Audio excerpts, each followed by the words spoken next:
Hey guys, this is test 45, game 4. This is a grouping game. It is specifically a matching game. We are matching the crops ORSTW with the three nations X, Y, and Z. So we are essentially associating these variables up at the top with the slots on these two diagrams. Now I'll explain all of these diagrams and these rules over here in a moment. I just want to set them up for you first. So we've got the 5 crops ORSTW being placed on these two rows here, because each nation has exactly 2 crops, meaning that out of these 5 crops, one of them is going to go twice. We're going to repeat one of the variables. Of course, we won't repeat the same variable on the same column because that would be redundant. If X is getting soybeans, we don't have to say it twice. That one slot would be for soybeans here, and then the other soybeans would go somewhere else, for example. So they tell us that no nation does both W and O, so I've drawn W and O with a box around it and a slash because they are not going together vertically in the same nation. They tell us that X does soybeans if but only if Y does, meaning that either both X and Y do soybeans or neither does. So if but only if is the same phrase in meaning as if and only if. The first if mentioned introduces the sufficient condition, and then the only if introduces the necessary condition. So X soybeans is both necessary and sufficient for Y soybeans, and vice versa. So we can actually use this information to create 2 different main diagrams here. One of them where both X and Y get soybeans, and one where neither does. So either X and Y get soybeans both, or neither does, and Z gets soybeans. Because we can't have soybeans go 3 times, and we also know that because of the number of crops here, 5. So 2 different main diagrams, one where X and Y get soybeans, one where neither does.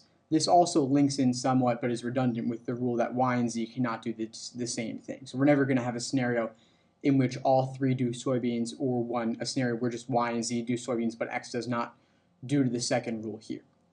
Now, the next rule tells us that if Y does rice, X and Z both do tea. If Y did rice, we can infer then that T, which is tea, the drink, or the leaf, would be our repeater, but we have S as our repeater in the top diagram, so for this reason we can infer that Y is not doing rice ever in the top diagram, but of course that is a possibility for the bottom diagram. And if you like, you could also put down that on the top diagram Z is not doing soybeans, and then the bottom diagram that neither X nor Y is doing soybeans. I mean, you don't have to. If you'd like to be more thorough in your diagrams, you can put it down. If you'd like them to be cleaner, you don't have to.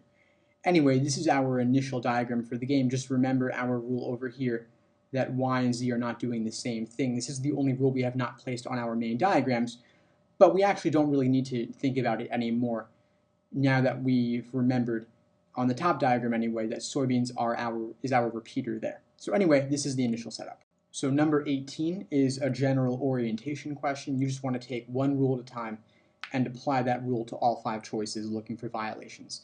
So we could take the rule, for example, that O and W are never together, scan through all the choices, looking for violations. We find that in choice C, we have O and W together on X. That is unacceptable, so C is eliminated. The other choices are good on that issue. We could take the rule that Y and Z never do the same thing, so scanning through the choices, looking for violations there. We find that in choice D, we have oranges on both Y and Z. That's unacceptable, so D is eliminated. E is good on that issue, so we move on to the next rule, something like if Y is on rice, X and Z are both on T. In choice B as in Bravo, we have Y on rice, yet only have T on X, not on Z, violating the rule, so B is eliminated down to A and E. Only rule we haven't used is that both X and Y have soybeans or neither does, and A is okay on that issue with only Z having soybeans, but choice E has soybeans on both X and Z, unacceptable, so for that reason E is eliminated, leaving A as our answer to number 18. Next, number 19, if nation X does both S and T. So the bottom diagram is irrelevant to us since x is not doing soybeans on that diagram. We're going to use the top diagram. Now in the top diagram, x does both s and t. Y cannot do rice in this diagram because soybeans are already our repeater. We're not going to have t as our repeater as well. So for that reason, rice is going to go on nation Z, leaving O and W to be split between Y and Z. So this is our must, this diagram right here for question number 19. They're asking us what could be true. Could Y have oranges?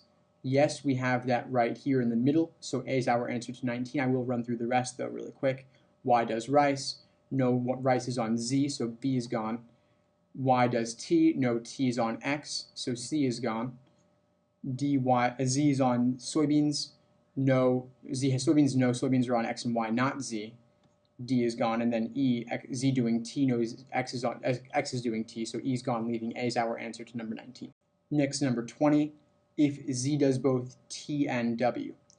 So once again, of course, there's no room for that happening on the bottom diagram, so the bottom diagram is irrelevant. We're going to use the top diagram with T and W on Z. Y is not doing rice because it never does rice in this diagram because we can only have one repeater, not two. So R is going on X, leaving O to go on Y. So we have RO, T on the top, SSW on the bottom. This is our setup for number 20. What must be true? Must X do O? No, Y is doing O. A is gone. X doing T? No, Z is doing T. B is gone. X doing W? No, Z is doing W. That's gone. Y doing R? No, X is doing R. That's gone. And then E, Y doing S. Of course, Y does S here. We are using that diagram, so E is our answer to number 20. Next, number 21. What can't both X and Z ever do at the same time? So, of course, our main diagrams tell us that S cannot be that variable because either X and Y have soybeans or Z has soybeans. So for that reason, C is our answer to number 21. There are not nearly as many restrictions regarding the other variables. Soybeans is involved in this very powerful double arrow here.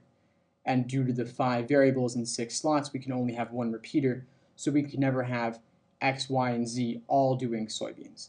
The other variables, that does not present a problem. So C is our answer for number 20. Next, number 22, what cannot be the 2 crops that Y does? So you want to think about, well, what's special about Y? Y is involved in this very important conditional rule on the left. If Y does rice, X and Z both do T. So based upon that information, we know that Y could never do both R and T because then we would have 3 T's happening after the activation of this rule. So I'll just put into effect on the bottom diagram so you see what I'm talking about. If Y does rice, then X and Z both have to do T. Then we have O and W remaining. So you could say one of OW is on Y and one of OW is on X. We're all filled up. There's no room for Y to do T as well. That would be 3 things. On Y, we only have room for 2 things. So for that reason, Y doing rice would not allow us to have Y doing T as well. So for that reason, C is our answer to number 22.